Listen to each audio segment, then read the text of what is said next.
ফাগুনির বুকের ভিতর ধুকভুক করছে, উত্তেজনায় হাতে তালু ঘামছে, মাথার ভেতর যন্ত্রণা হচ্ছে। আশার ঠিক সময়ে পৌঁছাতে না পারলে বিয়েটা কোনোভাবেই ঠেকানো যাবে না। পালানোর রাস্তা বন্ধ। দরজায় পাহারা বসিয়ে রেখেছে ফাগুনের বাবা খালিদ তালুকদার। সেই কঠিন পাহারা পেরিয়ে ফাগুনের পক্ষে কিছুতেই বিয়ে বাড়ি ছেড়ে পালানো সম্ভব নয়। এখন একমাত্র ভরসা আসাদ। ও সময় মতো পৌঁছালেই আর কোনো ভয় থাকবে না। যেভাবেই হোক বাবাকে ম্যানেজ করে ফেলবে ফাগুন। দরকার পড়লে পায়ে ধরে মাটিতে গড়াগড়ি দেবে, তবুও বিয়েটা হতে দেবে না। ভয়ে ভয়ে গাড়ির দিকে চাইল ফাগুন। ঘড়িতে এখন 3টা 20। আসরের আজানের পর বিয়ে পড়ানো হবে। হাতের সময় মাত্র 1 ঘন্টা। এর মধ্যে আশাদ এসে পৌঁছাতে না পারলে কি হবে? বিয়ে হয়ে যাবে, আশাদকে ও হারিয়ে ফেলবে। মস্তিষ্ক তীব্র যন্ত্রণা অনুভব করল ফাগুন। দুহাতে মাথা চেপে ধরে দেওয়ালের সঙ্গে এড়িয়ে দিল। ঘরের ভেতরে এক হবু বরের বয়স নিয়ে আত্মীয় স্বজনেরা সবাই কানাঘুষো করছে। ফাগুনের সেই দিকে মন নেই। ওর চিন্তা কেবল আসাদকে নিয়ে। আসাদ কখন আসবে? মাথার যন্ত্রণা এড়াতে চোখটা বন্ধ করে চুপচাপ কিছুক্ষণ শুয়ে রইল। আসাদ ফাগুনের প্রেমিকার নাম আসাদ ফাগুনের প্রেমিকের নাম। উচ্চ মাধ্যমিক পড়াকালীন ওর সঙ্গে মন দেওয়া নেওয়া হয় ফাগুনের। কোচিং সেন্টারের তরুণ শিক্ষক আসাদ। নোট আদান প্রদানের বাহানায় ভালোবাসা আদান প্রদান করে ফেলে সুন্দরী ছাত্রী ফাগুনের সঙ্গে। মাস তিনেক মিষ্টিমধুর প্রেমের পরেই বিচ্ছেদের যন্ত্রণা অনুভব করতে হয় দুজনকে। উচ্চতর পড়াশোনার জন্য ঢাকায় চলে যায় আসাদ। তবে যাওয়ার আগে ফাগুনকে কথা দিয়ে যায় চাকরি পেলে প্রথম মাসেই ফাগুনকে বউ করে ঘরে তুলবে, কিন্তু মাঝখানে এই বিয়ের ঝামেলা এসে সব লণ্ডভণ্ড করে দিল। ফাগুন বুঝতে পারছে না এই মুহূর্তে ওর কি করা উচিত। দুশ্চিন্তায় মাথা কাজ করা বন্ধ করে দিয়েছে। আশাদের সঙ্গে একবার কথা বলতে পারলে ভালো হতো। এদিকে ওদিকে তাকিয়ে নিজের মুঠো ফোন হাতে নিল। ওয়াশরুমে যাওয়ার বাহানায় চুপি চুপি আশাদের নম্বরে কল করল। 2বার রিং হতেই আশাদ ফোন রিসিভ করলো।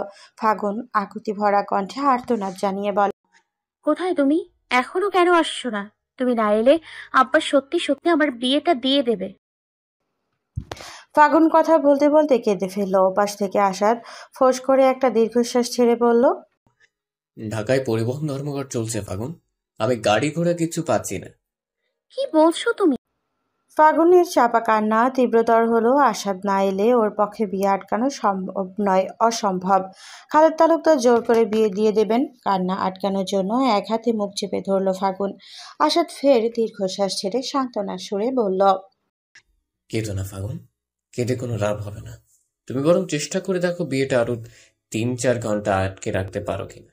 এর মাঝেই আমি আসবো। 3-4 ঘন্টা আমি কি করে আটকাবো? বাবা কিছুতেই মানবে না।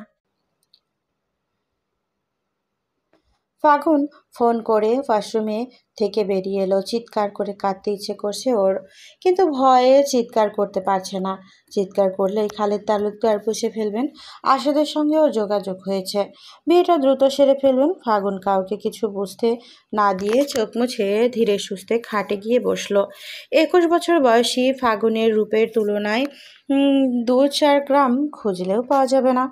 না সন্দেহ আছে, রূপে গুণে পরমা সুন্দরী এই তরুণী পিতামাতার অত্যাধিক আদরে যত্নে লালিত পালিত হয়েছে। খালিদ তালুকদার কন্যা বলতে দিশেহারা। মেয়েকে তিনি চোখের মণি করে রেখেছেন, কিন্তু সেই কন্যা বলতেই কেন তিনি এতটা কঠিন হলেন সেটাই কারো কাছে বোধগম্য হলো না। আর্থিকভাবে দুর্বল হলেও পাত্র হিসেবে আসাদ ফাগুনের যোগ্য। দেখতে শুনতে বেশ ভালো, মেধাবী ছাত্র। ধন সম্পদ নিজে খালেদ তালুকদারের বিশেষ মাথা ব্যথা আছে বলে কেউ কখনো শোনেনি। তার নিজে যা আছে তাই মেয়ের জন্য ঢের। ফাগুন ওনার একমাত্র সন্তান। সারা জীবন রানীর হালে থেকে খেয়ে যেতে পারবে, কিন্তু এরপরেও তিনি কেন আশাদের সঙ্গে ফাগুনের বিয়েটা দিতে রাজি হলেন না, সেটা একটা বিরাট রহস্য। গ্রামের লোকও খালেদ তালুকদারকে এমন সিদ্ধান্তে রীতিমতো হতবাক। গ্রামের চেয়ারম্যান তিনি, বিচক্ষণতা এবং ন্যায় বিচারে সকলের আদর্শ। তার মতো বিচক্ষণ লোক নিজে মেয়ের বেলায় কি করে এমন ভুল সিদ্ধান্ত নিয়ে বসলো, সেটা সবার কাছে ধোঁয়াশা।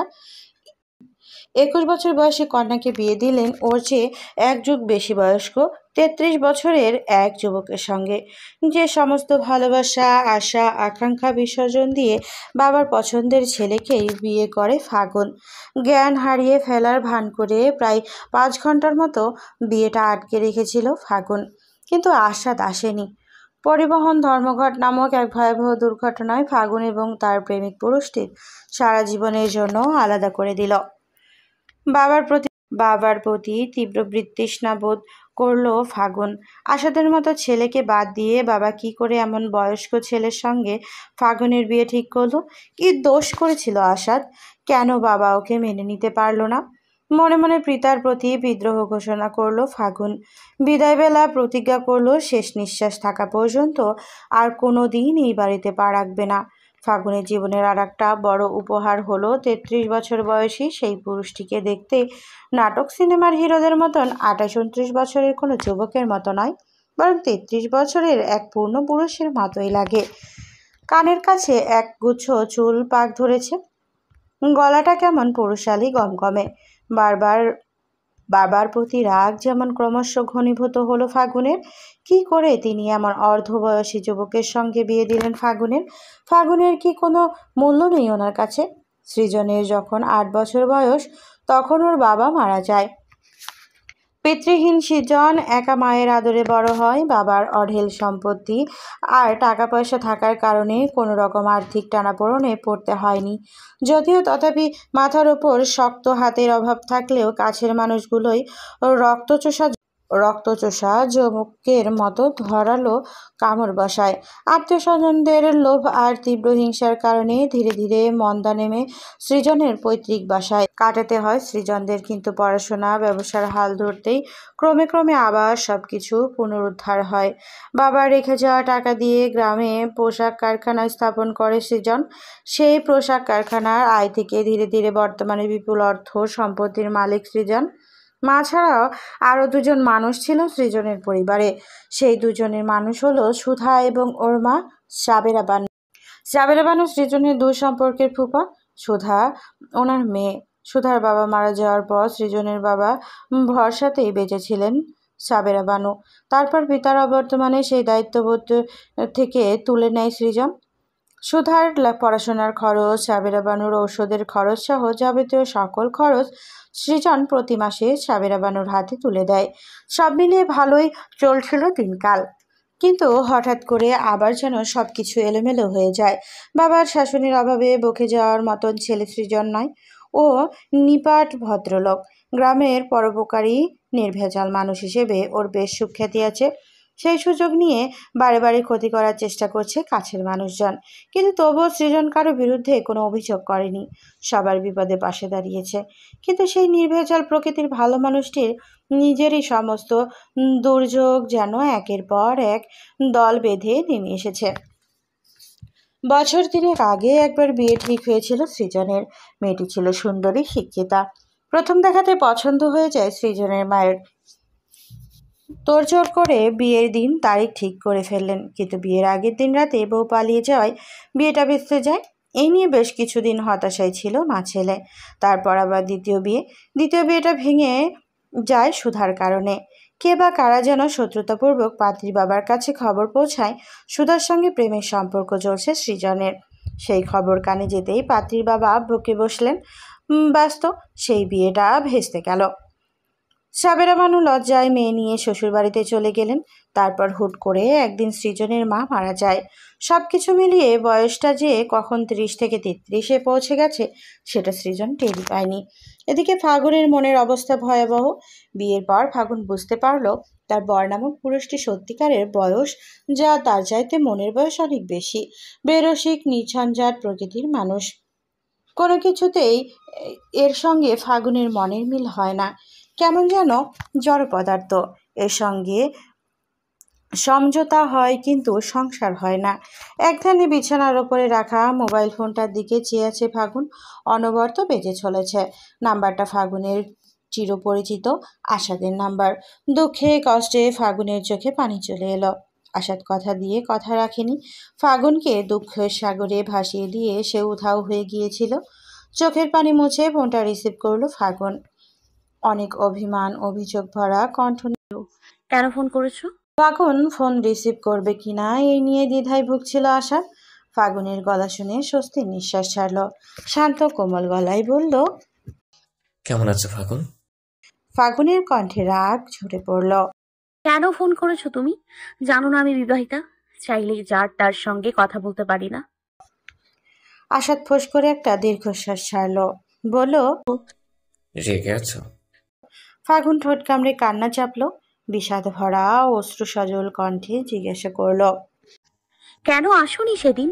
আমি তোমার জন্য অপেক্ষা করেছিলাম। এসেছিলাম। এসেছিলে? হ্যাঁ, কিন্তু এসে দেখি তোমার বিয়ে হয়ে গেছে। আশাদ হাসল, ওর কণ্ঠে আফসোস। বুকের ভেতরটা হাহাকার করে উঠল ফাগুনের। চোখের পানি আর বুকের বেদনা মিলে ভয়ানক এক যন্ত্রণা সৃষ্টি করলো হৃদযন্ত্রে। সামান্য কিছু সময়ের ব্যবধানে, মাত্র কিছু সময়ের ব্যবধানে নিজের ভালোবাসার মানুষটাকে সারা জীবনের জন্য হারিয়ে ফেলেছে ফাগুন। নিঃশব্দ বেদনার বুকের ভেতরটা ভারী হয়ে এলো, অসহায় দুর্বিষহ মনে হলো নিজেকে। ওপাশ থেকে আশাদের মোলায়েম কণ্ঠস্বর শোনা গেল। তুমি ভালো আছো তো ফাগুন? ফাগুন এবার ফুপিয়ে উঠল, কাঁদতে কাঁদতেই জবাব দিল। ভালো নেই আমি, একদম ভালো নেই। ওপাশে সবকিছু নীরব হয়ে গেল। দীর্ঘশ্বাস চুপ করে রইল আসাদ। অতঃপর দীর্ঘশ্বাস ছেড়ে ঠাট্টা সুরে বলল। কেন, তোমার বর বুঝি তোমার কাছে আসে না? ফাগুন জবাব দিতে পারল না। আশাদের এই প্রশ্নের উত্তর ভেতরটাকে লজ্জায় ঘৃণায় জ্বালিয়ে পুড়িয়ে একাকার ছাড়খাড় করে দিল। ফাগুন চাইলেও মুখ ফুটে নিজের যন্ত্রণার কথা খুলে বলতে পারবে না। এক ভর দুপুরে ঘটে যাওয়া কালবৈশাখী ঝড় ওর সমস্ত আশা ভরসা শেষ করে দিয়েছে। লক্ষ কোটি মাইল দূরে সরিয়ে দিয়ে গেছে ওকে আশাদের কাছে থেকে। ফোন কেটে দিয়ে বিছানায় ঝাঁপিয়ে পড়ল ফাগুন। চোখের পানি বাঁধ মানল না। সারাদিন কেঁদে বুকে ভাসালো। স্বামী স্ত্রীর কাছে আসার জন্য নির্দিষ্ট কোনো সময়ের প্রয়োজন নেই, প্রয়োজন শুধু ভালোবাসার। যেখানে ভালোবাসা থাকে না সেখানে একে অপরের কাছে পাওয়ার আকুলতাও থাকে না। বিয়ের প্রথম রাতেই ফাগুন মেইলি অজুহাত দিয়ে সৃজনের কাছ থেকে দূরে সরে রইল। বেশ কিছুদিন পাশ কাটিয়ে রইল এই বাহানায়। কিন্তু সৃজন কি করে জানাবে ওর মনের কথা? তাই তো একদিন হঠাৎ দুপুরবেলা সম্পূর্ণ অপ্রত্যাশিতভাবে কাছাকাছি হাসা হয়ে গেল দুজনের। সেই ইতিহাস আর দ্বিতীয়বার মনে করতে চাইল না ফাগুন। আফসোস শুধু এটুকুই, পরস্পরের এত কাছাকাছি এসেও স্বামী স্ত্রীতে আত্মিক মিলন হলো না। উপরন্ত ফাগুনের কোমলবতী ছোট্ট মনটা আঘাতিত বিদ্রোহ ঘোষণা করে সৃজনের প্রতি। কেমন পুরুষ স্ত্রীর মনের খবর জানার আগেই শরীর কামনা করে? সরল স্নিগ্ধ মনটায় রাতারাতি অভিযোগের পাহাড় গড়ে উঠল। নিতান্ত ক্ষোভের সহিত দিন রাতেই আশাদের সঙ্গে ওর সম্পর্কের কথাটা জানিয়ে দিল সৃজনকে। তারপর সব কিছু এলোমেলো। আর একদিনও ওর কাছে যায়নি সৃজন। সমস্ত অধিকার ছেড়ে দিল ফাগুনের ওপর থেকে। আলাদা বিছানা নিল, বই পড়ার বাহানা দিয়ে ইচ্ছে করে অন্য ঘরে বিছানা পাতল। শুরু হলো ফাগুনের একাকী নিঃসঙ্গ জীবন। কেটে যাচ্ছে দিন। সৃজনের এই বাড়িটা ওর দাদার আমলের। দেখতে অনেকটা আগেকার দিনের জমিদার বাড়ির মতন। অনেকগুলো কামরা, দরজা জানালা, বাড়ির চারিদিকে উঁচু করে ঘেরাও প্রাচীর দেওয়া, সামনে পেছনে বাগান, একপাশে পুকুর। অথচ গোটা বাড়ির ওর মাত্র 4 জন মানুষ, ফাগুন আর সৃজন বাদে কেবল 2টো কাজের লোক। দিনের বেলাও এই বাড়িতে গা ছমছম করে ফাগুনের। তার উপর সৃজন সারা দিন বাড়িতে থাকে না। দুপুরে খাওয়ার সময় আসে আর রাতে ঘুমানোর আগে। এছাড়া ওর সঙ্গে সচরাচর দেখা হয় না ফাগুনের। নিজের মতো কাজে যায়, ফিরে এসে খেয়ে ঘুম দেয়। খুব দরকার না হলে কথাবার্তা বলে না ওর সঙ্গে। সারাদিন ফাগুনের কোনো কাজ থাকে না। খাবার দাবারের ব্যবস্থা সব তাহেরাই করে। তাহেরা এবারের একমাত্র গৃহকর্ত্রী। অনেকদিন যাবৎ কাজ করছে এখানে। এছাড়া আর কেউ ফাগুনকে দেখেনি। এই সংসারে এলে কেউ বুঝবে না এখানে নববিবাহিত দম্পতি বসবাস করছে। মনে হয় নির্জীব ভুতুড়ে বাড়ি, প্রাণহীন নিস্তেজ। বেশ কিছুদিন পরের ঘটনা। অনেকদিন বাদে আজকে বেশ বেলা করে ঘুম থেকে উঠেছে সৃজন। ঘুম ভাঙার পর ওর সর্বপ্রথম কাজ হচ্ছে ঘড়ির সময় দেখা। পাশ ফিরে দেওয়াল ঘড়িটার দিকে চাইল। 8:30 বাজে। প্রতিদিন এই সময়টাতেই কারখানায় পৌঁছে যায়। কিন্তু আজকে যাবে না। পুকুরে জাল ফেলা হবে, দাঁড়িয়ে থেকে মাছ ধরা দেখবে সৃজন। এই কাজটা ওর সম্ভবত অসম্ভব প্রিয়। খুব ছোটবেলায় বাবার সঙ্গে দাঁড়িয়ে দেখতো। এখন বাবা নেই, কিন্তু বাবার যেদিন পুকুরে মাছ ধরা হতো সেদিন সৃজনকে খুব ভোরে ঘুম থেকে তুলে দিতেন বাবা। সৃজন উদগ্রীব হয়ে জেলেদের আসার অপেক্ষায় বসে থাকত। চোখ বন্ধ করে বেশ কিছুক্ষণ বিছানায় শুয়ে রইল সৃজন। তারপর ধীরে সুস্থে ফ্রেশ হয়ে নিচে নামল। তাইরা ধীরে সুস্থে তাইরা ওকে দেখে তাড়াতাড়ি টেবিলে নাস্তা সাজিয়ে দিল। নাস্তা সেরে কিছুক্ষণ হাঁটাহাঁটির জন্য বাইরে বেরোলো সৃজন। ফাগুনের ঘুম ভাঙল 10:30টায়। অন্য দিনের তুলনায় আজকে একটু দেরিতেই ঘুম ভেঙেছে। ফ্রেশ হয়ে ব্রেকফাস্টের জন্য নিচে নামলো। বসার ঘরে হঠাৎ সৃজনকে বসে থাকতে দেখে বেশ অবাক হলো সে। বিয়ে 4 মাস পর এই প্রথম সৃজনকে কারখানায় মেজ দিতে দেখছে ফাগুন। নিতান্তই কৌতূহলবশত কী হয়েছে সেটা জানার জন্য কাছে গিয়ে এগিয়ে গেল। কিন্তু হঠাৎ ঘড়ির দিকে তাকাতেই চোখ পড়তেই বেচারি লজ্জায় পড়ে গেল। বড্ড দেরি হয়ে গেল ঘুম ভাঙতে। সৃজন নিশ্চয়ই ভাবছে ফাগুন সারাদিন অকর্মার মতন বসে থাকে, ওর অন্ন ধ্বংস করছে। ভাববারই কথা, খাওয়া আর ঘুম ছাড়া কি কাজই বা করে ফাগুন। ভেতরে ভেতরে খানিকটা লজ্জা বোধ করলো। খোলা চুলগুলো হাত খোপা করে গলা খাকারি দিয়ে বলল, আপনার কি শরীর খারাপ? কারখানায় যাবেন না? সৃজন সোফায় বসে পত্রিকা পড়ছে। পত্রিকা থেকে মুখ না তুলেই বলল, না, পুকুরে জাল ফেলবে, ছেলেদের আসার অপেক্ষা করছি। কথা হলো না দুজনের মাঝে। সৃজন খবরের কাগজে মন দিল, আর ফাগুন তড়িঘড়ি করে রান্নাঘরের দিকে ছুটে পালালো। সেদিকে থেকে সৃজন আলাদা বিছানা নিয়েছে। সেদিন থেকে সৃজন আলাদা বিছানা নিয়েছে। সেদিন থেকে সৃজনের সঙ্গে কথা বলতে ওর কেমন যেন সংকোচ হয়। ওর জন্যই তো সৃজন নিজের কামরা ছেড়ে অন্য কামরায় বিছানা পেতেছে। এবারে সবাই সৃজনের ওপর অধিকার খাটায়, কেবল যার সবচেয়ে বেশি খাটানোর কথা সে ছাড়া। সুধা যখন ছিল তখন সুধার মতোই চলতো সব কিছু। এখন তাহেরা দুপুরে খাবার শেষে সামান্য ঘুমিয়েছিল ফাগুন। হঠাৎই জানালার কাছে পাখির কিচিরমিচির শুনেই ঘুম ভেঙে গেল। বাগানে পাখিরা ছুটোছুটি করছে। ফাগুন কিছুক্ষণ হাঁটাহাঁটি করে ভেবেছিল নিচে নেমে গেল। ডাইনিং টেবিলের পাশ দিয়ে যাওয়ার সময় হঠাৎই তাহেরার গলার আওয়াজ কানে এলো। সৃজনের সঙ্গে ঝগড়া করছে। সারাদিন মাছ ধরার ঝামেলা শেষ করে সৃজন সবে হাত মুখ ধুয়ে খেতে বসেছে। তখনই তাহেরার আগমন। সজনে প্লেটে খাবার তুলে দিতে দিতে মুখ কালো করে বলল, এসব আপনি কি শুরু করেছেন ভাইজান? সৃজন খাওয়া থামিয়ে বলল, কি করেছি?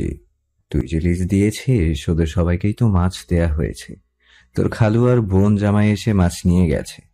তাহেরা অন্তত হতাশার সহিত সৃজনের মুখের দিকে তাকিয়ে থেকে বলল, আপনি ঘরে এর জন্য কি রাখছেন? কেন, সামাদ দিয়ে যায়নি? সামাদ এইবারে দারোয়ান। প্রায় 1.5 মণ মাছের মধ্য থেকে ঘরের জন্য 2টো রুই মাছ, একটা বোয়াল মাছ আর 1 কেজির মতো ছোট মাছ হাতে করে পাঠিয়েছে সৃজন। বস্তুত সেই কারণেই সৃজনের ওপর ক্ষেপে আছে তাহেরা। বাদবাকি সব মাছ আত্মীয় স্বজন পাড়া প্রতিবেশী হজম করে নিয়েছে। তাহেরা অত্যন্ত বিরক্ত গলায় বলল, এই মাছ বিক্রি করলে কতগুলো টাকাগুলো আসতো বলেন তো? সৃজন মৃদু হেসে বলল, বিক্রি করবো কেন? আমি কি মাছের ব্যবসা করি? আমি তো কাপড়ের ব্যবসা করি। আপনি কি সব দিয়া দেবেন? এত মাছ ঘরে রেখে কি করবি তোরা? এই মাছ তো 6 মাসেও শেষ হবে না।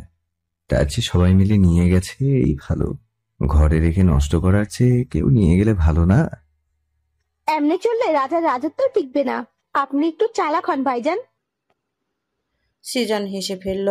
ডালের বাটিটার দিকে ইশারা করে বলল, ঢাল দে। ডাল দিতে দিতে আর এক দফা সৃজনের সঙ্গে ঝগড়া করলো তাহেরা। ফাগুন আড়াল থেকে দাঁড়িয়ে দেখলো সেই দৃশ্য। নির্ঝঞ্ঝাট সহজ সরল প্রকৃতির মানুষটির মধ্যে কি যেন আছে। সেই অদৃশ্য বস্তুটি কি ধরা পড়েছিল বাবার চোখে? ফাগুন বেশি কিছু ভাববার চেষ্টা করলো না, চুপচাপ বাগানের দিকে পা বাড়ালো। সেই দিনের ঘটনার পর সৃজনের প্রতি বিদ্বেষভাব অনেকটা নিরসনমান হয়ে গেল ফাগুনের। আপাতত দৃষ্টিতে গুরুগম্ভীর মনের হলেও সৃজন প্রকৃতপক্ষে শান্তিপ্রিয় নির্ভেজাল প্রকৃতির ভালোবাসাহীন অনাকাঙ্ক্ষিত ভাবে কাছে আসার ঘটনায় ফাগুনের চাইতে বেশি আলোড়িত করছে তাকে। তাই তো ফাগুনের সেই একা ছেড়ে দিয়েছে। আর একটু গম্ভীরভাবে বোধহয় সৃজনকে জানা হয়ে যেত ফাগুনের যদি আকস্মিকভাবে তার আবির্ভাব ঘটত আশাদের। নিজের মনকে গুছিয়ে নেওয়ার সময় পেল না ফাগুন। ভালোভাবে নজর দেওয়ার সময় পেল না ফাগুন। না ভালোভাবে নজর দেওয়া হলো সৃজনের প্রতি। এর মাঝেই হাজির হলো আসাদ। চাকরি পেয়ে ঢাকা থেকে ছুটে এলো ফাগুনের সঙ্গে দেখা করার জন্য। আদর্শ প্রেমিকের মতো অঙ্গীকার জড়ানো ফাগুনকে সে জয় করে নেবে।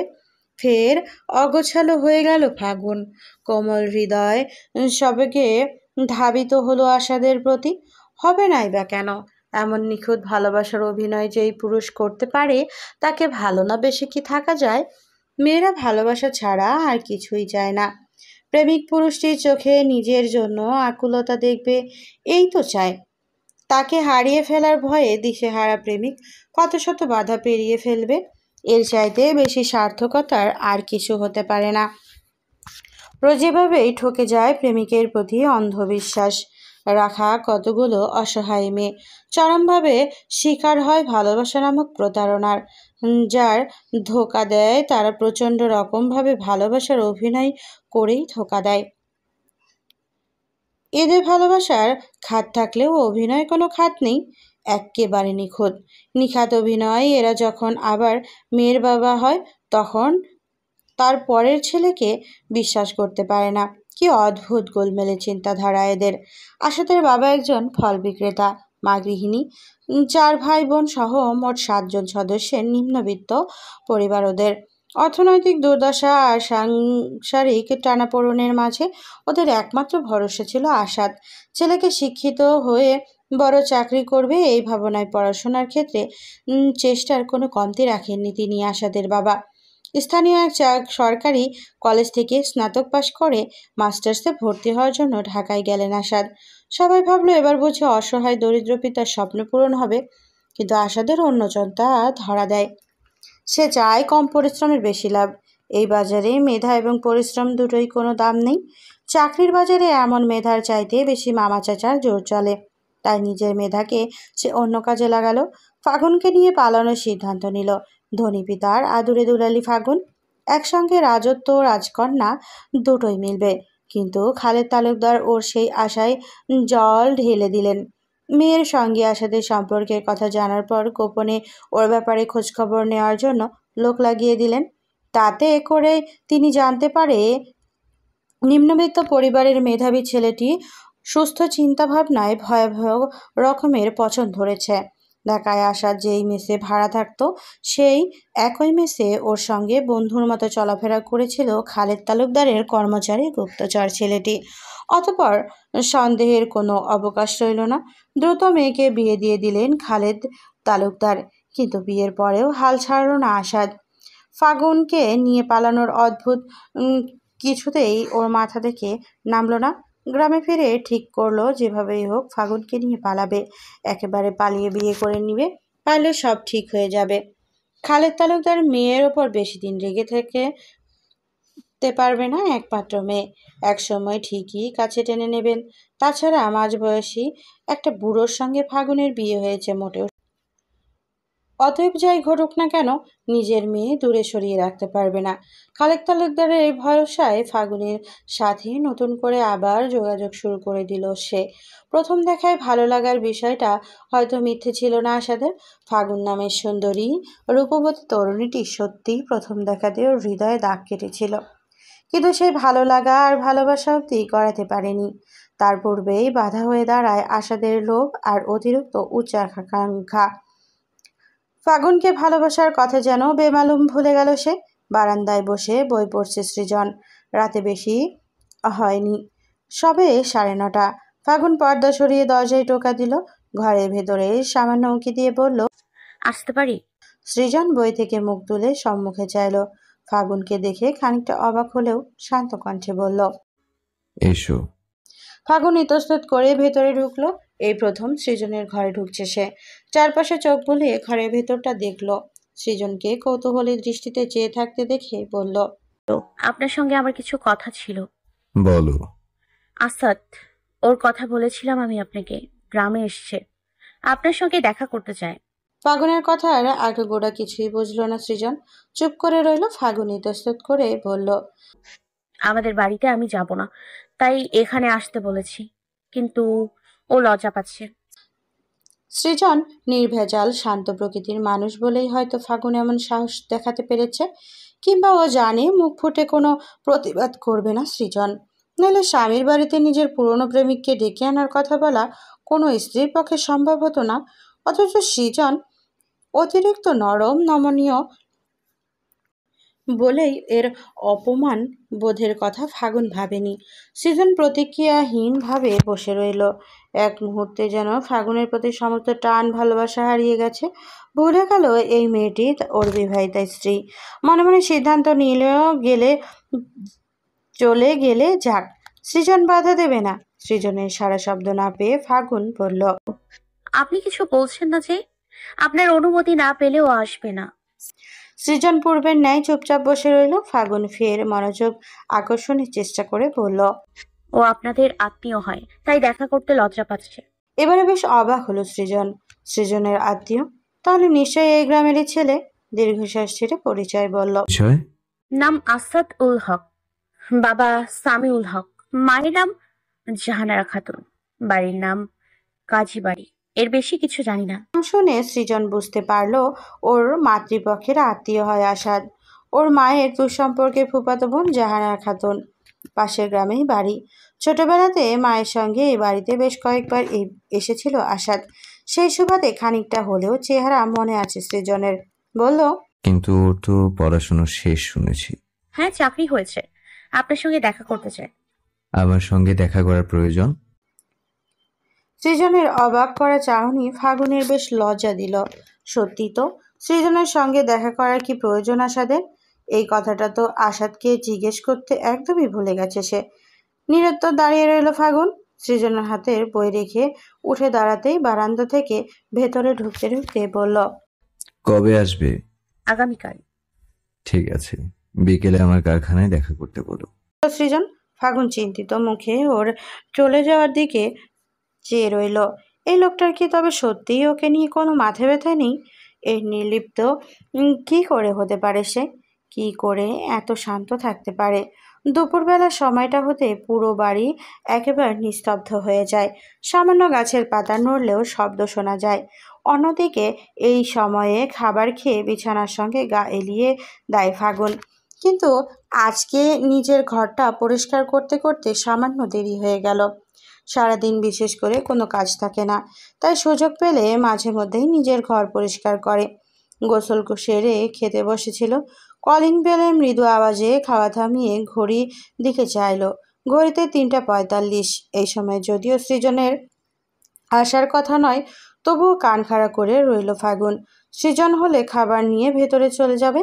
অন্যদিন সৃজন ২:৩০টার মধ্যেই খাবার খেয়ে কারখানায় ফিরে যায়। কিন্তু আজকে এখনো আসেনি। তাহেরা গেছে দরজা খুলতে। বসার ঘর থেকে কোনো আওয়াজ আসছে না। ফাগুন টেবিলে বসে থাকা অবস্থাতেই রুমের ভেতরে উকি দিল। সঙ্গে সঙ্গে বিস্ময়ে চোখ হতবাক হয়ে গেল।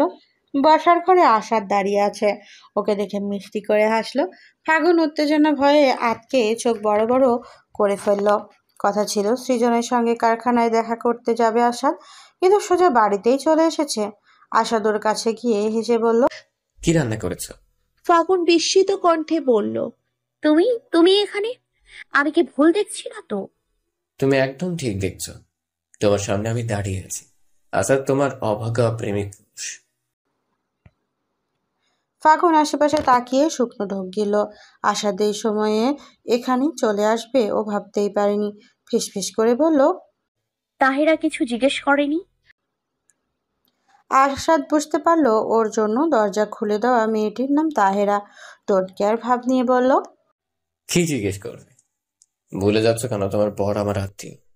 আত্মীয়ার বাড়িতে আমি আসতেই পারি। না মানে তাহেরা তো তোমাকে চেনে না। হ্যাঁ, সেই জন্যই প্রথম গোল গোল চোখ করে ভয়ঙ্কর দৃষ্টিতে তাকিয়েছিল, যেন আমি চিড়িয়াখানার কোনো জন্তু। তারপর যখন বললাম আমি এই বাড়ির মালিকের আত্মীয়, ভেতরে ঢোকার পারমিশন দিল। ফাগুন চুপ করে রইল। ওর বিশ্বাসই হচ্ছে না আসাদ ওর সামনে বসে আছে। অবিশ্বাস্য, অকল্পনীয় মনে হচ্ছে সবকিছু। আসাদ বাটিতে বেড়ে রাখা খাবারের দিকে লক্ষ্য করে বলল, কি রান্না করেছো? আমি কিন্তু খেয়ে আসিনি। ফাগুন নিজের বিস্ময় কাটিয়ে ওঠার যথাসাধ্য চেষ্টা করছিল, কিন্তু অতিরিক্ত উত্তেজনায় কথা গুলিয়ে গেল। ফ্যাল করে চেয়ে রইল আসাদর মুখের সামনে, তুড়ি বাজিয়ে বলল, কি নিয়ে ভাবছো তুমি? তোমাকে দেখে মনে হচ্ছে না আমাকে দেখে খুশি হওয়ার চাইতে বেশি ভয় পাচ্ছ? এত কষ্ট করে এত দূর থেকে তোমার জন্য ছুটে এলাম, আর তোমার কোনো রিয়াকশনই নেই। ফাগুনের ধ্যান ভাঙল, কিঞ্চিত লজ্জিত গলায় বলল, না মানে আমি আসলে বিশ্বাসই করতে পারছি না তুমি আমার সামনে বসে আছো। কেমন যেন অবিশ্বাস হচ্ছে। বিশ্বাস না হলে আমাকে ছুঁয়ে দেখতে পারো, চাইলে দু একটা চুমুও খেতে। গলায় বলল। জবাবে ফাগুন সামান্য হাসলেও বিশেষ উচ্ছ্বাস প্রকাশ পেল না, বরঞ্চ কণ্ঠস্বরে একরাশ উদ্বেগ ঝরে পড়ল। মজা পরে হবে, তার আগে বলো উনি বাসায় এলে কি বলবো? সেটা আমি বুঝে নেব। তুমি তাড়াতাড়ি খাবার সার্ভ করো, ভীষণ খিদে পেয়েছে। ভেবেছিলাম দু একটা চুমু খেয়ে পেট ভরাবো, কিন্তু তুমি তো পাত্তা দিলে না। চুমু যখন দাওনি তখন ভাত দাও, ভাত খেয়ে খিদে মেটাই। আশাদ সত্যি সত্যি ক্ষুধার্ত বুঝতে পেরে ফাগুন রান্নাঘর থেকে আরেকটা কাচের প্লেট বাটি নিয়ে এসে ওকে খাবার বেড়ে দেওয়ার জন্য। আশাদ ওর হাত থেকে প্লেট নিয়ে নিজেই খাবার বেড়ে নিয়ে খেতে শুরু করলো। এই ফাঁকে ফাগুন একবার বসার ঘরের দিকে উকি দিয়ে এলো। ভয়ের কারণ নেই, তাহেরা মনোযোগ সহকারে টিভি দেখছে। ডাইনিং এর দিকে বিশেষ খেয়াল নেই। নিঃশব্দে আবার ডাইনিং রুমে ফিরে এলো ফাগুন। আশাদ খেতে বসেছে। মুরগির মাংস লবণ বেশি হয়েছে, কিন্তু আশাদ প্রশংসায় পঞ্চমুখ। ফাগুন বেশ কিছুক্ষণ নীরবে চেয়ে রইল আশাদের দিকে। বোধহয় ভাবছে, আহা পাগল প্রেমিক, ভাবছে ফাগুন রান্না করেছে, তাই তো অতিরিক্ত লবণ দেওয়া তরকারিও অমৃত মনে করে খাচ্ছে। ফাগুন বাটি থেকে আরেক পিস মাংস তুলে দিতে দিতে বলল, খুব মজা হয়েছে না? রান্না তাহেরা করেছে। আশাদ খাবার থামিয়ে অবাক হয়ে ফাগুনের দিকে চেয়ে রইল। ওর রিয়াকশন দেখে ফাগুন হেসে ফেলল, ভ্রু নাচিয়ে বলল। কি হলো, এখন আর মজা লাগছে না? লবণ বেশি মনে হচ্ছে? জবাবে আশাদও হেসে ফেলল। ওদের হাসাহাসির মাঝে হঠাৎ ঘরে ঢুকলো সৃজন। বসার ঘরে টিভি চালু থাকায় দরজা খোলার শব্দ শুনতে পায়নি, কিংবা খেয়াল করেনি। আকস্মাৎ মুখের হাসি মিলিয়ে গেল ফাগুনের। দুপুরের খাবারের জন্য বাসায় এসেছে সৃজন। ডাইনিং টেবিলে ফাগুন আর আসাদকে একসঙ্গে বসা দেখে ওদের মতো সেও অবাক হয়ে গেল। বাসায় এসে এমন অনাকাঙ্ক্ষিত দৃশ্য দেখতে হবে সে ভাবতেই পারেনি। ফাগুনের ইতস্তত এর মধ্যে চেয়ার থেকে উঠে দাঁড়িয়ে গেছে। আশাদও খাওয়া থামিয়ে দিয়ে বিব্রত মুখে তাকিয়ে আছে। সৃজন যেমন নিঃশব্দে এসেছিল তেমনি নিঃশব্দে উপরে চলে গেল। রক্ত সরে গেছে ফাগুনের মুখ থেকে। হঠাৎ করেই নিজেকে কেমন ছোট মনে হলো। এই লোকটা হয়তো কোনো প্রতিবাদ করছে না, কিন্তু মনে মনে নিশ্চয়ই খুব খারাপ ভাবছে ফাগুনকে। সৃজন গোসল সেরে নিচে নামলো। তাহেরা ওর খাবারের আয়োজন করছে। বসার ঘর থেকে সেদিকে একবার উকি দিল ফাগুন। লোকটা কোনো দিকে না তাকিয়ে যেমন চুপচাপ খেতে বসে গেছে, যেন একটু আগে কিছুই ঘটেনি। আসাদ বসেছে ওর বিপরীত দিকে সোফায়। এদিকে উকি দিয়ে ঘরের জিনিসপত্র দেখছিল। দেখতে দেখতে বলল, একা একা বাড়িতে সারাদিন সময় কাটে কি করে তোমার? ফাগুন ডাইনিং থেকে চোখ সরিয়ে নিল আসাদের কথার জবাবে সামান্য হাসার চেষ্টা করে বলল, সারাদিন শুয়ে বসে কাটাই, এছাড়া আমার কোনো কাজ নেই। দম বন্ধ লাগে না? ফাগুন ফের অন্যমনস্ক হয়ে পড়ল। এই বাড়িতেও ভীষণ একা, কথা বলার মানুষ পর্যন্ত নেই। তাহেরা ওকে সহ্য করতে পারে না, দূরে দূরে থাকে, দীর্ঘশ্বাস ছেড়ে বলে, লাগে মাঝে মাঝে ছুটে পালিয়ে যেতে ইচ্ছে করে। আসার জন্য এমন কিছু শোনার অপেক্ষাতেই ছিল। বলল, আর কিছুদিন অপেক্ষা করো, এবার তোমাকে এখান থেকে না নিয়ে আমি যাচ্ছি না। সৃজন রোজকার মতন চুপচাপ ভাত খাচ্ছে। তাহেরা ওর পাশে দাঁড়িয়ে এটা সেটা বকছে। ফাগুন সেদিকে এক ঝলক তাকিয়ে বলল, আমার এক মুহূর্তও এই বাড়িতে থাকতে মন চায় না। আসার সুযোগটা ভালোভাবে কাজে লাগানোর জন্য নিজেদের ভবিষ্যৎ সংসার নিয়ে আলোচনা শুরু করে দিল। কি করে নিজের একটা ছোট্ট সংসার সাজাবে। এই নিয়ে কথাবার্তা, কিন্তু ফাগুন হাত জবাব দিল না। একটু আগের ঘটনা এখনো মাথায় থেকে সরাতে পারেনি সে। আশাদ সেটা বুঝতে পেরে ডাইনিংয়ে বসে থাকা সৃজনের দিকে ইশারা করে কিঞ্চিত ঠাট্টা সুরে বলল, তোমার বর একা একা খাচ্ছে, যাও তাকে খাইয়ে এসো। তিনি একা একাই খান। দেখলেই বোঝা যায় বেরসি। বাদ দাও, এখন বলো তুমি ওনার সঙ্গে কি কথা বলতে চাও। তোমার ডিভোর্সের ব্যাপারে আলোচনাটা সেরে ফেলতে চাই। যত তাড়াতাড়ি সম্ভব এই ঝামেলা শেষ করতে হবে। তোমার বাবাকে বিশ্বাস নেই, নাহলে দেখা যাবে আমার নামে অপহরণের মামলা দিয়ে বসে আছে। কিন্তু ডিভোর্সের কথা বললে বাবা জেনে যাবে না? জানলে সমস্যা কি? তোমার বাবার বোঝা উচিত জোর করে কারো উপরে কিছু চাপিয়ে দিলে সেটার ফলাফল ভালো হয়। নতুন করে শুরু করতে হলে পুরনো সম্পর্ক শেষ করতে হবে। কিন্তু ফাগুন আশাদকে এই ব্যাপারে সৃজনের সঙ্গে কথা বলতে দিতে রাজি হলো না। যা বলারও নিজেই বলবে। আশাদ বললে যদি সৃজন আবার কিছু মনে করে, বাধা দিয়ে বলল, ব্যাপারে ওনার সঙ্গে আমি কথা বলবো, তোমার কিছু বলার প্রয়োজন নেই। তুমি ভয় পাচ্ছ কেন ফাগুন? ভয় পাবো কেন? সেটাই, ভয় পাওয়ার কোনো দরকার নেই। আমি ওনার সঙ্গে কোনো অভদ্র আচরণ করব না। আমি জানি যা হয়েছে তাতে ওনার কোনো দোষ নেই। ফাগুন চুপ করে রইল। ও জানে সৃজন ওকে আটকাবে না, কিন্তু তবুও মুখ ফুটে ডিভোর্সের কথা ওর পক্ষে সত্যি অসম্ভব হবে বলা। ঝামেলাহীন শান্ত প্রকৃতির লোকটার মুখে কিছু না বললেও তাকে ফাগুনের ভয় হয়। শেষমেশ ভাবলো আশা দিয়েই বলুক। দুপুরে খাবার শেষে সৃজন পুনরায় কারখানার জন্য বেরিয়ে যাচ্ছিল। আশাদের ডাকে শুনি থেমে গেল। এতক্ষণ বসার ঘরে ওর জন্যই অপেক্ষা করছিল আশাদ। কাছে গিয়ে সালাম দিল। ফাগুনও এসেছে পেছনে পেছনে। আশাদ মৃদু হেসে অত্যন্ত আন্তরিক গলায় জিজ্ঞেস করলো, কেমন আছেন ভাইয়া? সৃজন সালামের উত্তর দিল। পাশে দাঁড়ানো ফাগুনের উপস্থিতি অসম্পূর্ণ উপেক্ষা করে বলল, ভালো আছি, তুমি কেমন আছো? আমিও ভালো আছি। আসলে ভাইয়া আপনার সাথে আমার কিছু জরুরি কথা ছিল। আপনি কি ফ্রি আছেন? সৃজন এক মুহূর্ত চুপ করে কি যেন ভেবে তারপরে সোফার দিকে ইঙ্গিত করে বলল, এসো। আশাদর কথা মতো সোফায় গিয়ে বসলো। এরপর গলা খাকারি দিয়ে কোনো রকম ইতস্তত না করেই বলল, ফাগুন এবং আমার ব্যাপারে আমার ধারণা ফাগুন আপনাকে বলেছে, তবু আমি সবকিছু আবার আপনাকে ক্লিয়ারলি বলতে চাই না। সৃজনকে বিশেষ আগ্রহী মনে হলো না নতুন করে এদের প্রেম কাহিনী শোনার কোনো ইচ্ছে ওর নেই। তবুও চুপচাপ বসে রইল। আশাদ আচানক নিজের বসার ভঙ্গি অত্যন্ত বিনয়ী করে নিয়ে বলল, আসলে ভাইয়া আমরা চাইছি যত তাড়াতাড়ি ডিভোর্সের ঝামেলাটা ছেড়ে ফেলা যায় ততই মঙ্গল।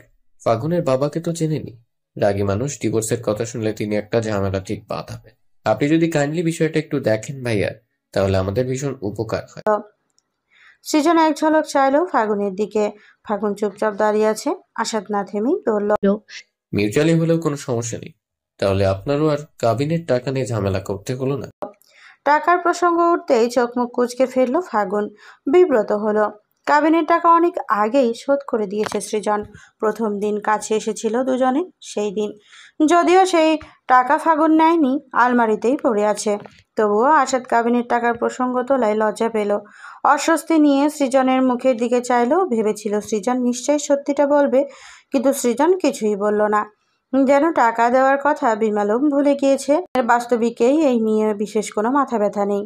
টাকা যাকে দেওয়ারও দিয়েছে, সেটা ঢাকঢোল পিটিয়ে বলার কোনো প্রয়োজন বোধ করল না। চুপচাপ বসে রইল। নিজের বক্তব্য শেষে আশাদ স্বস্তির নিঃশ্বাস ছেড়ে বলল, আপনার কোনো আপত্তি থাকলে আপনি বলতে পারেন। আশাদের কথা শেষ হলে সৃজন উঠে দাঁড়ালো। শান্ত গম্ভীর গলায় বলল, উকিলের সাথে কথা বলে আমাকে জানালেই হবে, আমি সাইন করে দেব। যে চলে যেতে চায় তাকে আটকে রাখার চেষ্টা বৃথা। ফাগুন তার প্রেমিক পুরুষের সঙ্গে নতুন করে সবকিছু শুরু করতে চায়। ওর ধ্যান জ্ঞান পড়ে আছে আশাদের কাছে। সৃজনের সঙ্গে এই অযাচিত সম্পর্কের ও কোনোদিনই ভালোবাসা খুঁজে পাবে না। নাইলে প্রথমে কাছে আসার দিনই সে বুঝতে পারত কত ভালোবাসায় যত্নে তাকে সেই দিন কাছে টেনে নিয়েছিল সৃজন। ভালোবাসায় কতটা গভীরভাবে মুড়িয়ে দিয়েছিল। সৃজন ঠোঁটের কোণে সামান্য হাসি ঝুলিয়ে আশাদকে উদ্দেশ্য করে বলল, ঠিক আছে, ভালো থেকো তাহলে, আমি আসি। সৃজন বেরিয়ে গেল। ফাগুন প্রথমে ভীষণ অবাক হলেও অদ্ভুত রকমের মানুষ। নিজের স্ত্রীকে নিয়ে বিন্দুমাত্র মাথা ব্যথা নেই, কিন্তু পরে মনে হলো যা হয়েছে ভালোর জন্যই হয়েছে। এই লোক কোনোদিনই ওকে সুখী করে রাখতে পারবে না। আসাদ ডিভোর্সের কথা বললে ভালোই করেছে। সৃজনের জায়গায় আসাদকে কল্পনা করে দেখলো সে। এই পরিস্থিতিতে আসাদ কখনোই ওকে ছেড়ে চলে যেতে দিত না। ভালোবাসায় মায়ায় আগলে রাখার চেষ্টা করত। আসাদের মুখে তাকিয়ে মনে হলো কোনো ভুল করেনিও। এদিকে আসাদ বিস্ময়ে আনন্দে আত্মহারা। সে এখন বুঝতে পারছে না কেন ফাগুন এখনো তাকে ভুলতে পারেনি। এমন গোবেচারা নির্বোধ পুরুষ মানুষকে সঙ্গে কোনো মেয়েই থাকতে চাইবে না। মেয়েরা স্বামী হিসেবে ভালোবাসার যত্নে আগলে রাখার মতন মানুষ চায়। সে তাকে পাওয়ার জন্য সব রকম পাগলামি করবে। মেয়েদের মন পাওয়া যায় না। মুচকি এসে ফাগুনকে উদ্দেশ্য করে বলল। ভালোই হলো, কি বলো? অনেকদিন বাদে তোমাকে একা পাওয়া গেছে।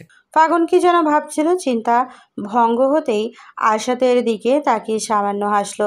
এই ছেলেটা ওকে পাগলের মতো ভালোবাসে। এখনো ফাগুনকে ফিরে পাওয়ার জন্য নিজের সবটুকু দিয়ে চেষ্টা করছে সে। মুচকি হেসে বলল। চলো তোমাকে বাড়িটা ঘুরিয়ে দেখাই। দুজনে হাঁটতে হাঁটতে কথা বলছিল। বস্তুত ফাগুনই এটা ওটা বলছিল, আর আসাদ গল্প করার বাহানায় অপলক ওর দিকে চেয়েছিল।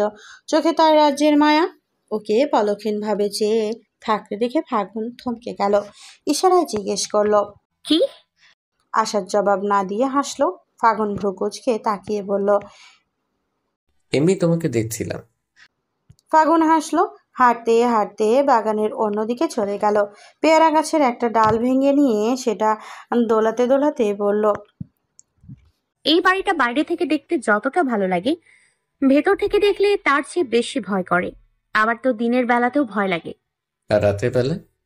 রাতের বেলা তো ভয়ে ঘুমেই আসে না। প্রায় দিন লাইট জ্বালিয়ে বসে থাকি। তার মানে রাত জাগার অভ্যেস আছে তোমার? আসাদ শব্দ করে হাসলো। তার মানে রাত জাগার অভ্যেস আছে তোমার। ভবিষ্যতে তাহলে কোনো অসুবিধে হবে না। জবাবে ফাগুনও ঠাট্টার সুরে বলল। কেন, চোর পাহারা দেওয়াবে নাকি আমাকে দিয়ে? চট করে ওর কাছে এগিয়ে গেল। হাতে হাত রেখে ফিসফিস করে বলল। ছাত্রী হিসেবে এখনো ভীষণ কাঁচা তুমি। তোমাকে দেখছি একেবারে হাতে কলম শেখাতে হবে। অতঃপর আঙ্গুলের ডগায় ফাগুনের মুখটা তুলে ধরল আসাদ। প্রায় 5 মাস পর দুজনের দেখা হওয়ায় মুহূর্তটা আরেকটু ঘনিষ্ঠ করে নিতে চাইল। ফাগুন চট করে দুপা পিছিয়ে গেল। ওর চোখে পানি। আসাদ বিস্ময় কণ্ঠে বলল। তুমি আমাকে রিফিউজ করলে ফাগুন? আমি তোমাকে ভালোবাসি। ফাগুন ভেজা অনুতপ্ত গলায় বলল। আমি তোমাকে রিফিউজ করছি না আসাদ, কিন্তু আমি এটাও ভুলতে পারছি না এখনো আমার গায়ে ওনার স্ত্রীর তকমাটা লেগে আছে। চাইলেই কারোর কাছে যাওয়া আমার পক্ষে সম্ভব নয়।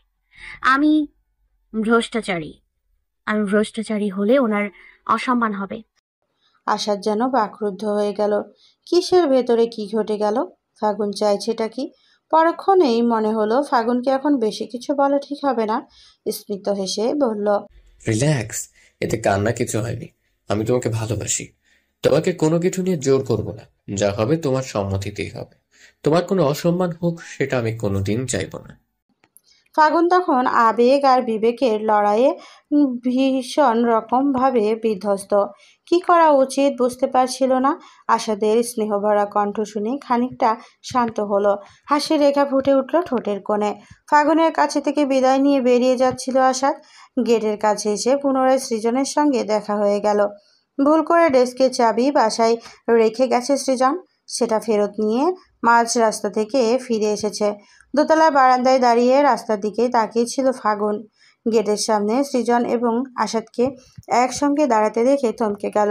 কি যেন বলছে আসাদ। সৃজন চুপচাপ দাঁড়িয়ে শুনছে। একসঙ্গে দুজনকে দাঁড়ানো দেখে হঠাৎ মাথার ভেতরে এক অন্যরকম চিন্তা উকি দিল ফাগুনের। অনেক ভেবেও ও কিছুই আবিষ্কার করতে পারল না। 33 বছরের ওই পুরুষের মাঝে কি এমন আছে যার জন্য আজ আসাদের কাছাকাছি যেতে পারেনি? 28 বছরের সুন্দর সুদর্শন যুবক আসাদ ফাগুনকে নিজের চাইতে বেশি ভালোবাসে। ভালোবাসাকে ফিরে পাওয়ার সর্বাত্মক চেষ্টা করেছে। অন্যদিকে সৃজন 33 বছরের পরিপূর্ণ পুরুষ। স্বভাব চরিত্র ভালোবাসা কোনো দিক দিয়েই আসাদের সঙ্গে ওর মিল নেই। ফাগুনের পছন্দ আশাদের মতো ভালোবাসাই উন্মাদ খ্যাপাটে পুরুষ। অন্যদিকে সৃজন শান্ত, ধমিমান। ফাগুনের কোনো কিছু নিয়ে ওর কোনো মাথা ব্যথা নেই। তবুও কেন ওই লোকটার কাছে স্বচ্ছ থাকার এত দায় ফাগুনের? কেন সৃজনের অনুপস্থিতিতে সে আশাদের কাছাকাছি যেতে পারল না? শুধুমাত্র সৃজনের সঙ্গে বিয়ে হয়েছে বলে? বিয়ে, এই শব্দটার এত জোর! ভালোবাসা চাইতেও বেশি দীর্ঘশ্বাস ছাড়ল ফাগুন। মাথা ব্যথা করছে, ব্যথা ব্যথা কেমন ঝিমঝিম করছে। প্রতি রাতেই এমন হয়। সৃজনকে নিয়ে কোনো কিছু ভাবতে গেলেই এক মুহূর্তে সব কিছু এলোমেলো হয়ে যায়। আশাদের সঙ্গে কথা শেষ করে ভেতরে ঢুকলো সৃজন। ডেস্কের চাবি নিয়ে আবার বেরিয়ে গেল। ফাগুন এক দৃষ্টিতে ওর চলে যাওয়ার দিকে চেয়ে রইল, কিন্তু কিছুতেই নিজের করা প্রশ্নগুলোর সমাধান খুঁজে পেল না। রাতের বেলা বসে বসে ফের দুপুরের কথাগুলো ভাবছিল ফাগুন। ভাবতে ভাবতেই অন্যমনস্ক হয়ে পড়েছিল। বিছানার ওপরে ওর ফোন বাজছে খেয়াল করেনি। তাহেরা সৃজনের জন্য ফ্লাস্কে করে গরম পানি নিয়ে যাচ্ছিল। যাত্রাপথে দরজার কাছে এগিয়ে এসে দাঁড়িয়ে বলল, আপনার ফোন বাজে ভাবি। তাহেরের গলার আওয়াজ পেয়ে ধ্যানভঙ্গ হলো ফাগুনের। মোবাইল ফোনটা হাতে নিয়ে দেখলো আশাদ ফোন করেছে, রিসিভ করলো না। কল কেটে গেল। 30 সেকেন্ড বাদে ফের ফোন করলো আশাদ। প্রথমে বিরক্ত হলেও শেষমেশ ফোনটা রিসিভ করলো ফাগুন।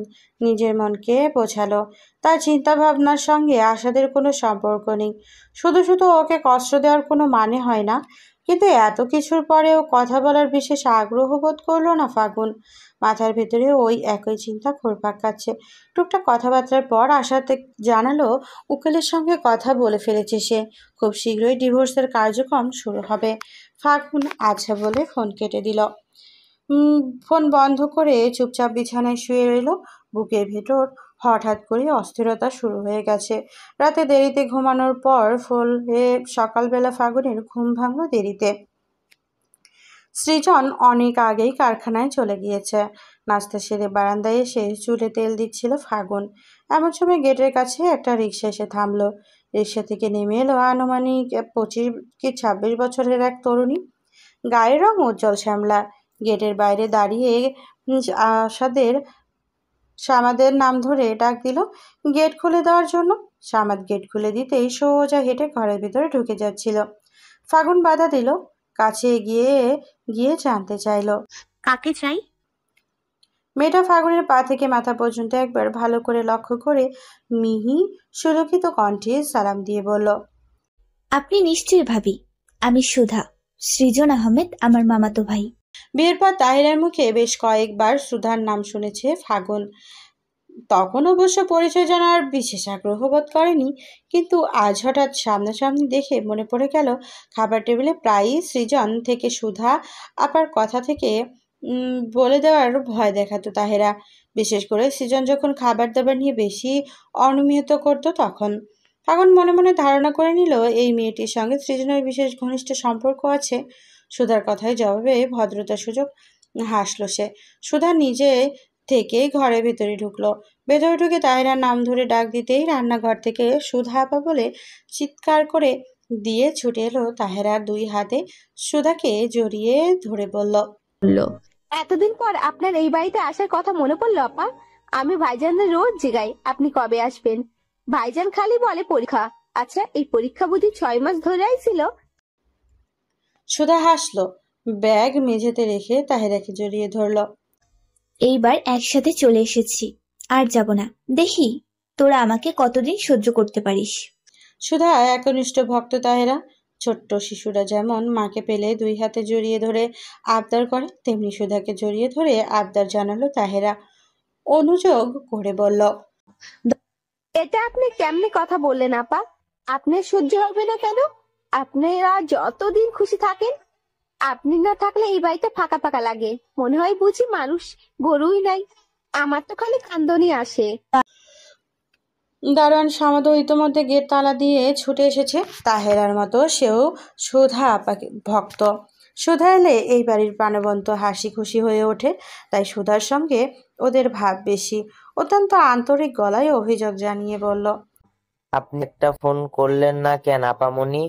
আমি গিয়ে আপনারে নিয়ে আসতাম। সুধা ফের হাসলো। এদের অভিযোগ শুনতে শুনতেই মনে হচ্ছে বেলা কেটে যাবে। মুখের হাসি বজায় রেখেই বলল, আমার একা একা চলাফেরার অভ্যেস আছে সামাদ ভাই, আপনার এত চিন্তা করতে হবে না। সুধার পেছনে পেছনে ঘরের ভেতরে ঢুকেছিল। অনেকক্ষণ দাঁড়িয়ে দাঁড়িয়ে সবার কণ্ডকর্ম দেখছিল। সুধাকে পেয়ে তাহেরা যেন আকাশের চাঁদ পেয়েছে। সামাদও খুব খুশি। ওদের এত হাসি খুশির কারণ না জানলেও এতটুকু বুঝতে পারলো, কেবল সৃজনের সঙ্গে নয়, এই বাড়ির প্রত্যেকের সঙ্গে আলাদা একটা সম্পর্ক সুধার। নাহলে সুধা আসতে ওরা এত খুশি হবে কেন? সামাদের কথার মাঝে সুধাকে উদ্দেশ্য করে বলল, কথাবার্তা পরে হবে, আগে আপনি ফ্রেশ হয়ে নিন। সুধা ওর কথা মতো ব্যাগ নিয়ে ভেতরে ঢুকে গেল। ফ্রেশ হওয়ার জন্য কাপড় ছেড়ে সোজা রান্নাঘরে ঢুকে গেল তাইরাকে সাহায্য করার জন্য। ফাগুন কেবল অবাক হয়ে গেল। সৃজনকে ফোন করে অনেক আগেই সুধার আসার খবরটা জানিয়েছে তাহেরা। তথাপি সৃজন বাসায় ফিরতে ফিরতে 3টে বেজে গেল। গেটের কাছে ওকে দেখে দোতলা থেকে নিচে নেমে এলো সুধা। কোনো রকম প্রাথমিক আলাপচারিতা ছাড়াই কণ্ঠস্বরে একরাশ অভিযোগ ফুটে উঠল সুধার। ভারী অপ্রসন্ন কণ্ঠে বলল, রোজই বুঝি এমন দেরি করে খেতে আসো? সুধাকে দেখে মুখে হাসি ফুটে উঠল সৃজনের।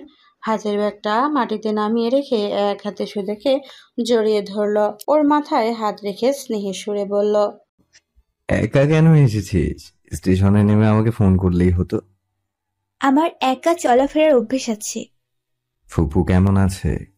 মা ভালো আছে, কিন্তু তুমি আগে বলো, দুপুর বেলা এত দেরি করে বাসায় ফিরলে কেন?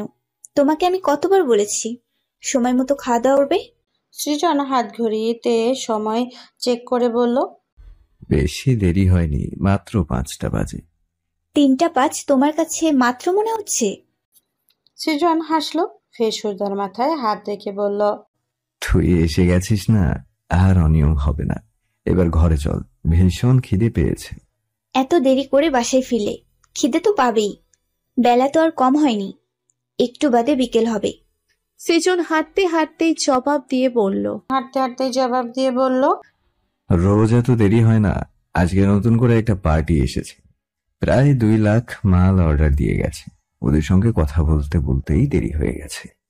সুধার কথা বাড়ালো না। সৃজনের হাত থেকে ব্যাগটা নিয়ে বলল, ঠিক আছে, ভেতরে চলো, হাত মুখ ধুয়ে আগে খাবার খাবে।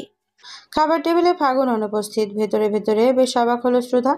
যদিও ফোনে তাহেরার কাছে কিছু কিছু শুনেছে, সে কিন্তু এতটা গুরুতর অবস্থা বুঝতে পারেনি। রাতের বেলায়ও একই ঘটনা ঘটলো। সুধার খাবারের সময় উপস্থিত থাকলেও সৃজনের খাবারের সময় টেবিলে এলো না ফাগুন। চুপি চুপি তাহেরাকে ডেকে ঘটনার বর্ণনা জানতে চাইল সে। তাহেরা এত দিনের জমানো ক্ষোভ রাগ সব একসঙ্গে ঢেলে দিয়ে বলল, 2 দিন থাকলে আপনি নিজেও বুঝে যাবেন আপা, এই সংসারে কি চলে। এখানে মানুষ বাস করে না। ভাইজান ভালো মানুষ, তাই কিছু কয় না। আমার তো মন চাই সবাইরে জায়গায় না দেখাই। এমন বউ আমি বাপের জন্মেও দেখি নাই।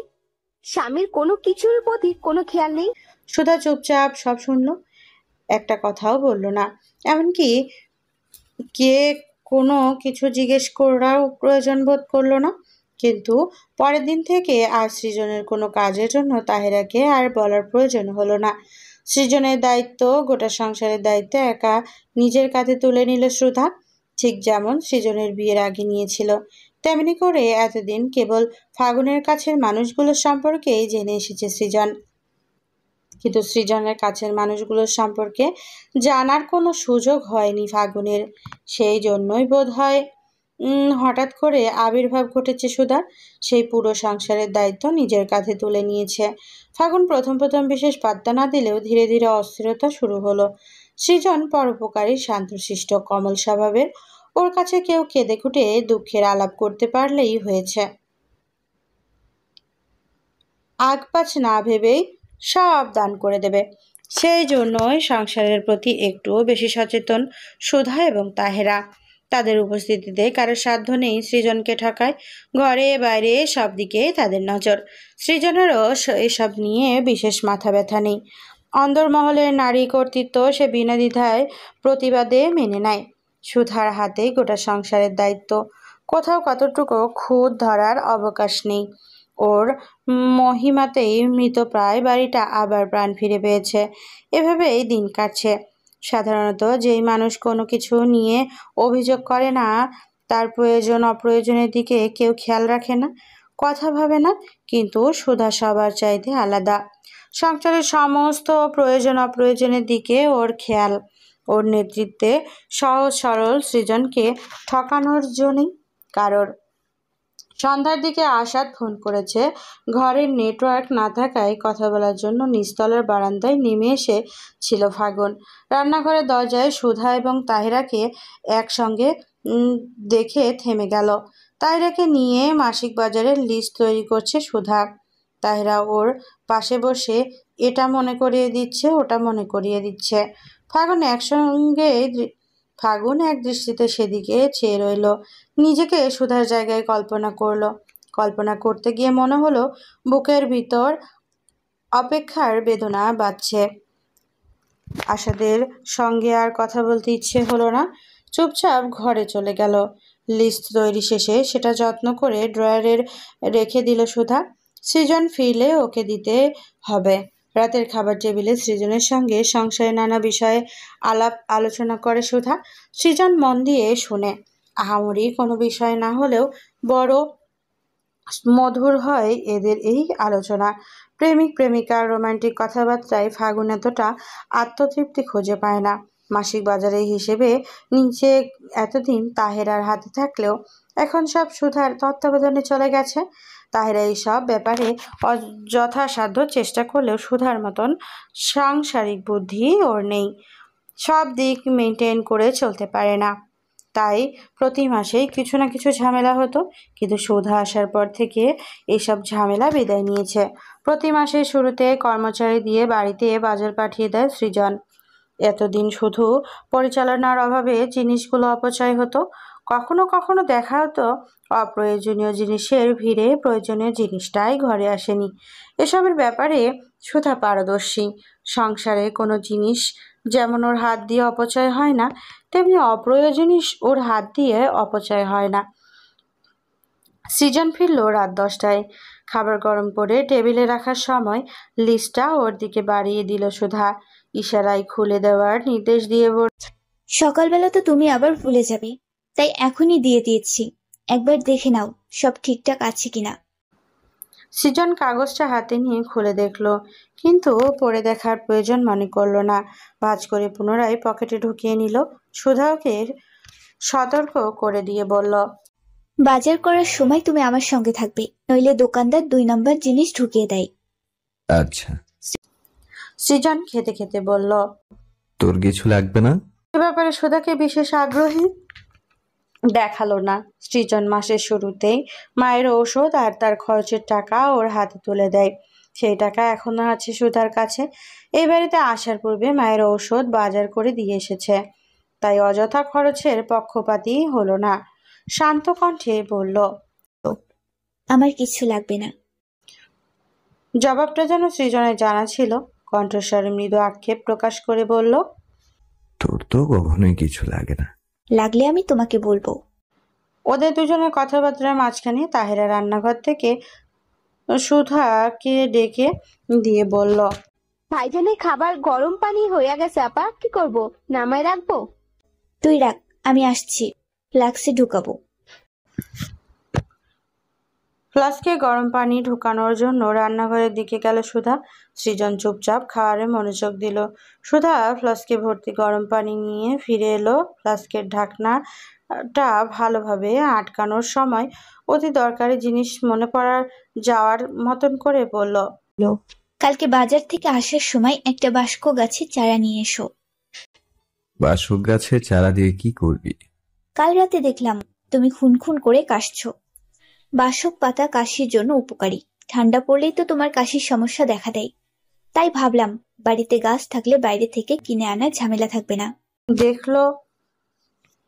সৃজন খুব বেশি অবাক হলো। সুধার এমন চরিত্রের সঙ্গে ও পূর্ব পরিচিত। স্নেহের দিক থেকে সুধা অনন্য। নাইলে সামান্য কাশির জন্য বাড়িতে ওষুধের গাছ লাগিয়ে ফেলার চিন্তা করা মাথায় আসবে?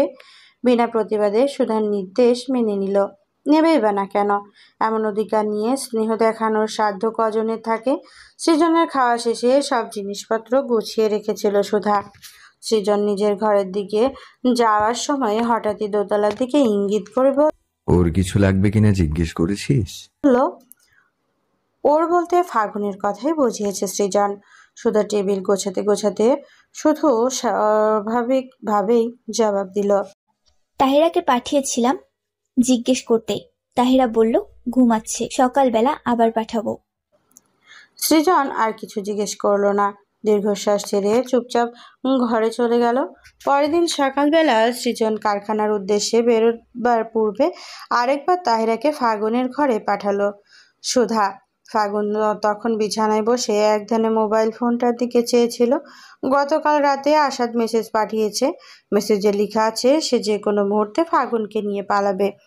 খালেদ তালুকদার ফাগুনের ডিভোর্সের বিষয়টা জেনে গিয়েছেন, সেই জন্য ক্ষেপে গিয়ে আসাদের পিছে লোক লাগিয়েছেন। কয়েকদিন আত্মগোপনে থাকবে আসাদ, তারপর সুযোগ পেলে ফাগুনকে নিয়ে পালাবে। ফাগুনকে পালানোর জন্য মানসিকভাবে প্রস্তুত থাকতে বলেছে। মেসেজটা দেখার পর থেকে সারা রাত অস্থিরতায় কেটেছে ফাগুনের। এক ফোঁটাও ঘুমাতে পারেনি। কখনো বারান্দায় পায়চারি করেছে, আবার কখনো স্বজনের ঘরের দরজায় গিয়ে বিনা কারণে উঁকি দিয়েছে। তাহেরা তাকে মূর্তির মতন বসে থাকতে দেখে দরজায় খটখট আওয়াজ করলো। ঘরে ঢুকে কিছুটা দূরত্ব বজায় রেখে বলল, সুধা আবার জিজ্ঞাসে আপনার কিছু লাগবে কিনা? ভাইজান বাজারে যাই, লাগলে লিস্ট কইরা দেন।